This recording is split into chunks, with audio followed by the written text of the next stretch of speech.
अब हम थोड़ी सी बात करते हैं कि जब टेक्नोलॉजी इमर्ज हो रही है और मुख्तलिफ ममालिक में जो डेटा पेश किया गया, तो कौन लोग हैं जो जल्दी टेक्नोलॉजिकल टूल्स को अडॉप्ट करते हैं, कौन लोग हैं जो देर से करते हैं, और कौन लोग हैं जो कभी नहीं करते हैं। तो ये 1995 में रॉजर्स का एक टेक्नोलॉजी अडॉप्शन कर्व है, और जब हम इसको पढ़ते हैं समझते हैं तो हमें पता चलता है कि पाकिस्तान में हम कहाँ खड़े हैं।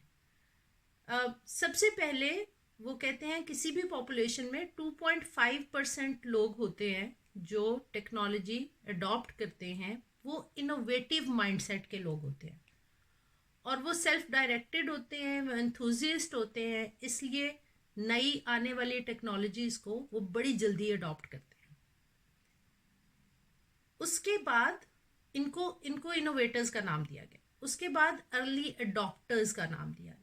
ये सेल्फ डायरेक्टेड तो नहीं होते, लेकिन ये कोई भी नई चीज होता हुआ देख के मोटिवेट होते हैं, और इनका एक विजन होता है कि हाँ, हम भी इसको इस्तेमाल करें क्योंकि आने वाले वक्त में इसकी जरूरत पड़ने वाली है। तो लेस एंथुजियास्ट होते हैं, लेकिन विजनरी होते हैं, मोटिवेटेड होते हैं। उसके बाद एक अर्ली मेजॉरिटी आती है जो 34% के करीब लोग हैं। वो कौन लोग हैं? जो इनकरेज्ड फील करते हैं, मोटिवेटेड नहीं होते, लेकिन जब उनको मौका दिया जाता है, जब उनको इनकरेज किया जाता है, तो वो अडॉप्ट करना शुरू कर लेते हैं, और वो नई चीज़ों में प्रैग्मेटिस्ट होते हैं। उनको लगता है कि ये एक अच्छी फ्लेक्सिबल अप्रोच के साथ अगर हम जिंदगी को आगे लेके चलेंगे तो हम दुनिया के साथ चल पाएंगे। एक लेट मेजॉरिटी होती है, वो भी ऑलमोस्ट 34% है अकॉर्डिंग टू द डेटा। ये वो लोग हैं जिनको जबरदस्ती टेक्नोलॉजी अडॉप्ट करवानी पड़ती है, यानी ये कंजर्वेटिव होते हैं। कंजर्वेटिव का लफ्ज़ ये कहलाता है वो लोग जो अपनी ट्रेडिशन नहीं छोड़ना चाहते, वो कंजर्वेटिव होते हैं, वो कंजर्व करना चाहते हैं, वो प्रिजर्व करना चाहते हैं। इन पे इम्पोज करनी पड़ती है आपको कोई भी नई टेक्नोलॉजी या कोई भी नया तरीका।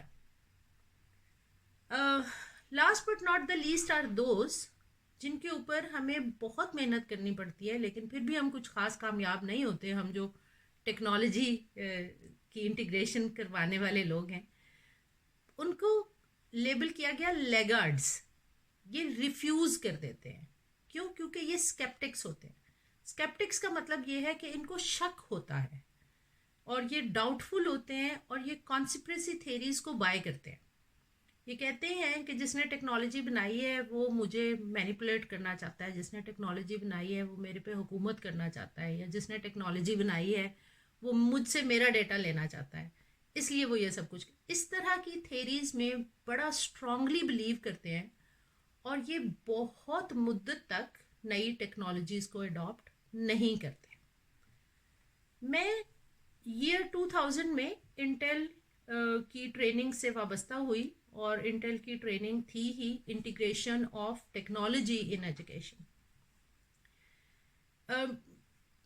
अर्ली 21st सेंचुरी ही में इस थेरी को पढ़ने समझने का मौका मिला, तो मुझे बड़ी आसानी हुई समझने में कि क्या हो रहा है, क्या होने जा रहा है। तो SAMR मॉडल दिया गया, जिसमें बताया गया कि सबसे पहले टेक्नोलॉजी क्या करेगी? सब्स्टिट्यूट करेगी। किस चीज़ को सब्स्टिट्यूट करेगी? फॉर एग्जाम्पल, दुकानदार जो हाथ से लिख के हिसाब किताब करता है, कैलकुलेटर उसको सब्स्टिट्यूट कर देगा। वो अमल वो टेक्नोलॉजी के जरिए करना शुरू कर देगा। A stands for augmentation. Technology acts as a direct substitute. अब वो जो कैलकुलेशन कर रहा था, पहले वो अपने ब्रेन से कर रहा था, फिर उसको कैलकुलेटर में टाइप इन करके करनी पड़ती थी, जो सब्स्टिट्यूशन का दौर था। ऑग्यूमेंटेशन में क्या हुआ कि उसको एक्सेल मिल गया, उसको इस तरह के सॉफ्टवेयर्स मिल गए जिसमें उसको अब एक एक डिजिट खुद टाइप नहीं करना पड़ता, बल्कि टेक्नोलॉजी उसके लिए लंबे चौड़े हिसाब किताब भी खुद कर देती है। उसके बाद हमने पिछले 1 साल में मॉडिफिकेशंस देखी हैं, और उस मॉडिफिकेशन की एक एग्जांपल ये है कि अब आपने देखा होगा कि जो बड़े स्टोर्स हैं उनकी हर आइटम के ऊपर एक लेबल लगा हुआ है, और दुकानदार सिर्फ वो आइटम उठाता है, स्कैन करता है एक छोटे से स्कैनर पे, तो वो आइटम सॉफ्टवेयर में सर्च भी खुद ही हो जाता है, उसकी प्राइस भी लिखी आ जाती है, और आपका बिल भी बन जाता है एट द एंड। तो सब्स्टिट्यूशन कैलकुलेटर से लेके फिर सॉफ्टवेयर तक ऑग्यूमेंटेशन आई, और अब हम मॉडिफिकेशन के दौर में खुद देख चुके हैं कि दुकानदार को कोई हिसाब किताब क्या, आइटम का नाम भी नहीं और उसकी प्राइस भी नहीं पढ़नी पड़ी, सब कुछ मशीन से होता चला जा रहा है। हम आज जहाँ खड़े हैं वो एक्चुअली क्लासरूम्स की मॉडिफिकेशन का टाइम है, जिस पे हम अभी मज़ीद बात करेंगे। रीडेफिनेशन का वक्त आ चुका, and that is artificial intelligence. जब वो चीज़ें मुमकिनात में आ गई हैं जो पहले समझा जाता था कि ये तो पॉसिबल नहीं है, उसकी एक एग्जांपल ये है कि एक शख्स, एक बच्चा जो पोलियो या किसी एक्सीडेंट की वजह से अपनी टांग खो चुका है, उसको एक ऐसी टांग लगा दी जाती है जो उसके ब्रेन से मैसेज लेती है और बिल्कुल एक इंसानी पाँव की तरह, टांग की तरह वो उसको हिलाता है, चलता है, ऊपर नीचे करता है। तो ये वो इम्पॉसिबिलिटीज़ थी जो टेक्नोलॉजी से होते होते आज आर्टिफिशियल इंटेलिजेंस की शक्ल में हमारे सामने आ गई। मैं कंप्यूटर से बात करूं तो कंप्यूटर मुझे जवाब देता है, मैं फ़ोन से बात करूं तो फ़ोन मुझे जवाब देता है। मैं सुबह उठ के कहूँ हेलो एलेक्सा, तो एलेक्सा आगे से कहती है हाउ आर यू अफशा। ये रीडेफिनेशन का दौर पहुंच चुका। लेकिन एजुकेशन में वी हैव सीन कि things move on very slowly, और ये मैं इसलिए कह रही हूँ कि जब कोविड आया तो बाकी तमाम शोबों में अडेप्टेशन हो चुकी थी टेक्नोलॉजी की। जो सबसे ज़्यादा सफ़र किया वो एजुकेशन ने सफ़र किया। क्यों? क्योंकि इदारों ने टेक्नोलॉजी को मॉडिफिकेशन तक अडॉप्ट नहीं किया था, सिर्फ ऑग्यूमेंटेशन तक किया था। हमने मल्टीमीडिया और पावर पॉइंट स्लाइड्स तक पहुंचे थे अभी हम।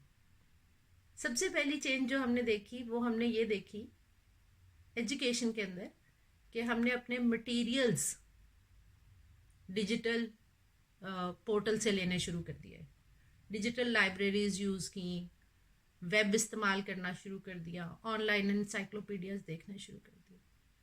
और जो दूसरी बड़ी चेंज हमने देखी वो मल्टीपल मीडिया कंटेंट क्लासरूम में हमने दिखाना शुरू कर दिया, पावर पॉइंट प्रेजेंटेशंस की सूरत में या वीडियोस की सूरत में या कोई सिमुलेशंस की सूरत में। अब हम जहाँ खड़े हैं, और हम जब मैं कह रही हूँ तो मैं पाकिस्तान की बात कर रही हूँ, क्योंकि जो चौथा बॉक्स नीचे है इस वक्त सैन होजे स्टेट में जहाँ मैं मौजूद हूँ, तो ये इस 4th बॉक्स में खड़े हैं।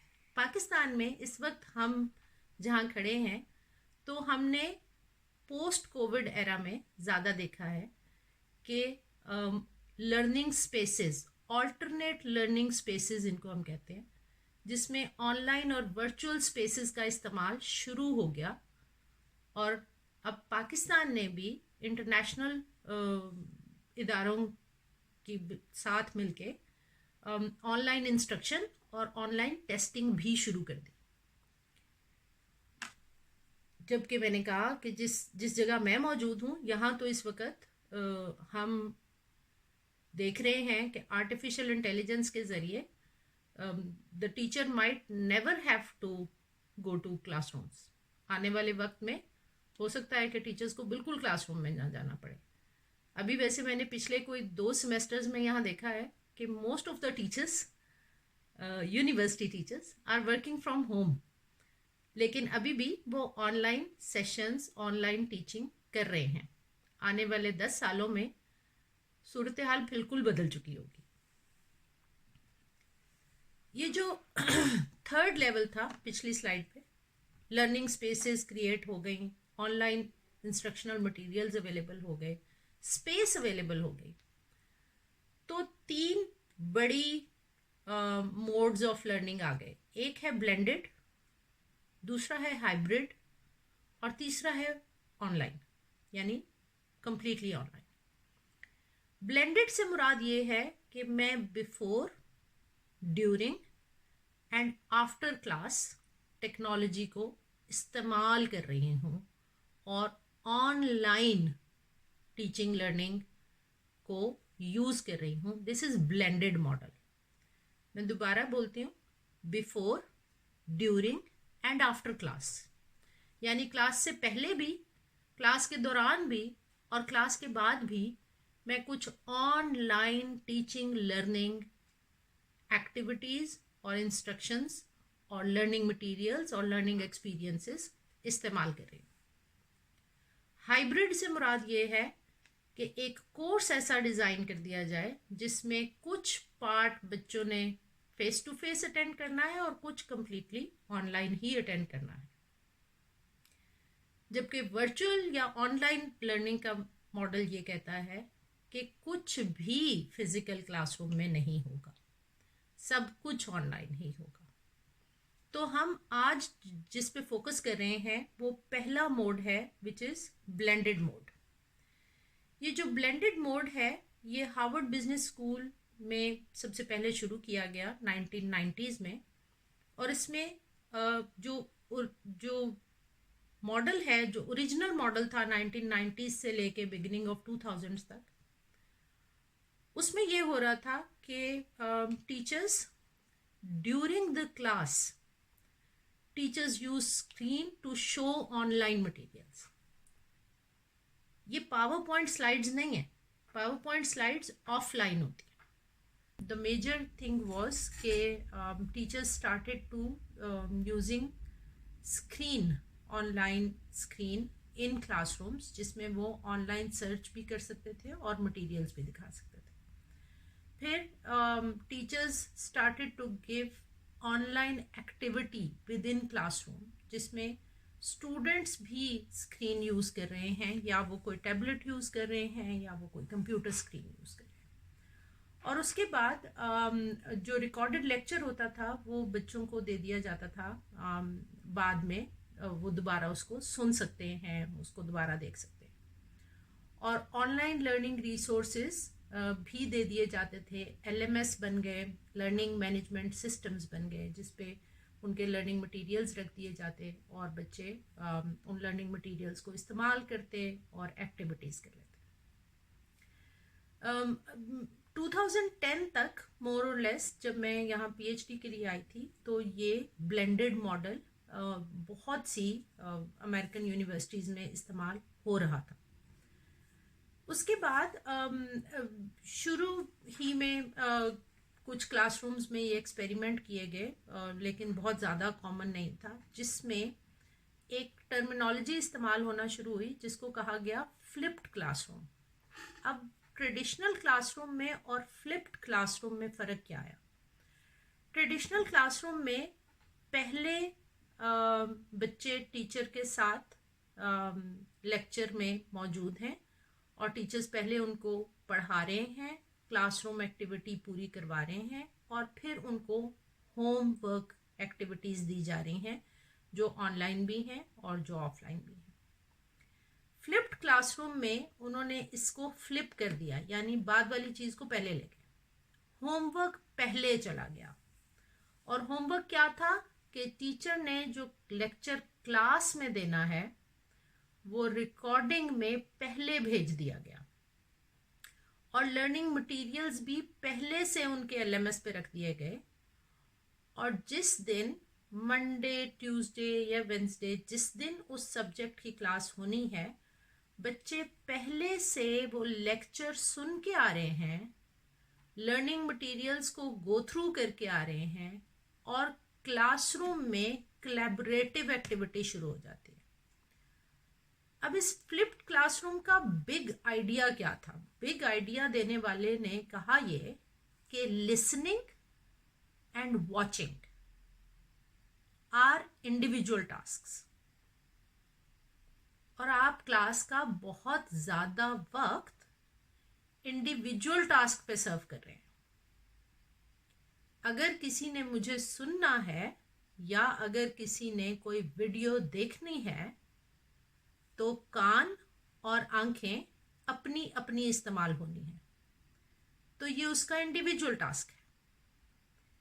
क्लासरूम में जब बच्चों को इकट्ठा करना है तो फिर क्लासरूम में का वक्त उन चीज़ों पे सर्फ होना चाहिए जो ग्रुप टास्क हैं, जिसमें डिस्कशंस हैं, डिबेट्स हैं और हैंड्स ऑन एक्टिविटीज़ हैं और ग्रुप एक्टिविटीज़ हैं।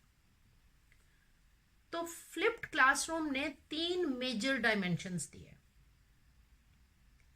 पहले तो ये हुआ कि क्योंकि बच्चा अकेले बैठ के क्लास होने से पहले लेक्चर सुन रहा है टीचर का, तो वो इंडिपेंडेंटली सुन रहा है, आसपास कोई नहीं है।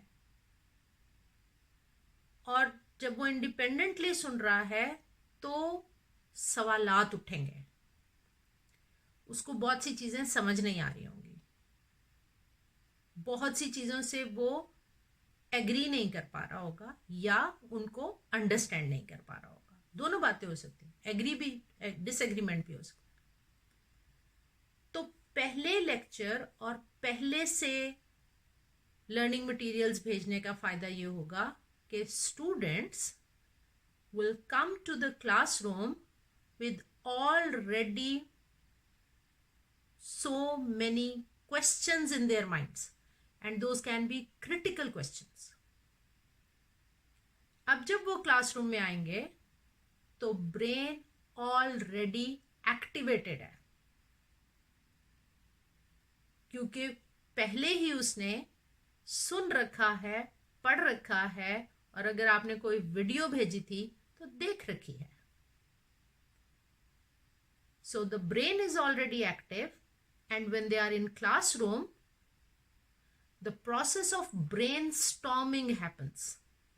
Brainstorming का process होता है जब एक ही मौजू के ऊपर 2 या 2 से ज़्यादा ज़हन सोचें और इजहार राय करें। इस प्रोसेस को हम ब्रेनस्टॉर्मिंग कहते हैं। तो फिर क्लासरूम में ब्रेनस्टॉर्मिंग होती है, क्योंकि हर बच्चे ने अकेले बैठ के लेक्चर सुना, अपने घर में अकेले बैठ के वीडियो देखी और लर्निंग मटेरियल्स देखे, और हर कोई अपनी तरह के सवालात लेके आया है। तो the classroom begins with brainstorming. हमें पाकिस्तानी यूनिवर्सिटीज़ में पढ़ाते हुए जो सबसे ज़्यादा दिक्कत मेरे जैसे टीचर्स को हो रही होती है वो ये होती है कि मैं पढ़ाती हूँ और फिर मैं कहती हूँ सवाल पूछें, और बच्चों के पास कोई सवाल ही नहीं होता। जबकि फ्लिप्ड क्लासरूम में हमें मज़ा ये आना शुरू हुआ कि अब क्या होगा जब वो क्लासरूम में बैठेंगे एक कोलैबोरेटिव एनवायरनमेंट में, और फिर फ्लिप्ड क्लासरूम के आप जितने भी डिज़ाइन देखेंगे किसी में भी जैसे आप बैठे हुए हैं, ये क्लासरूम स्ट्रक्चर नहीं है। क्लासरूम स्ट्रक्चर्स ये हैं कि 6 या 8, मैक्सिमम वैसे कहा जाता है 6 बच्चे या बहुत हो तो 8 बच्चे एक सर्कल में या राउंड द टेबल बैठेंगे, एक दूसरे को फेस करेंगे, टीचर को फेस नहीं करेंगे, क्योंकि टीचर का लेक्चर वो घर से सुना है। अब उनको अपनी तवज्जो टीचर पे मरकूज नहीं करनी, अब उन्हें आमने सामने बैठना है, प्रॉब्लम्स आइडेंटिफाई करने हैं, और फिर उन प्रॉब्लम्स को सॉल्व करने के लिए कोलैबोरेटिव और कोऑपरेटिव एनवायरनमेंट में लर्निंग का प्रोसेस करना है। और फिर अगली क्लास के लिए ये कनेक्शन बिल्ड होगा और ये कॉन्टिन्यूएशन से चलता जाएगा।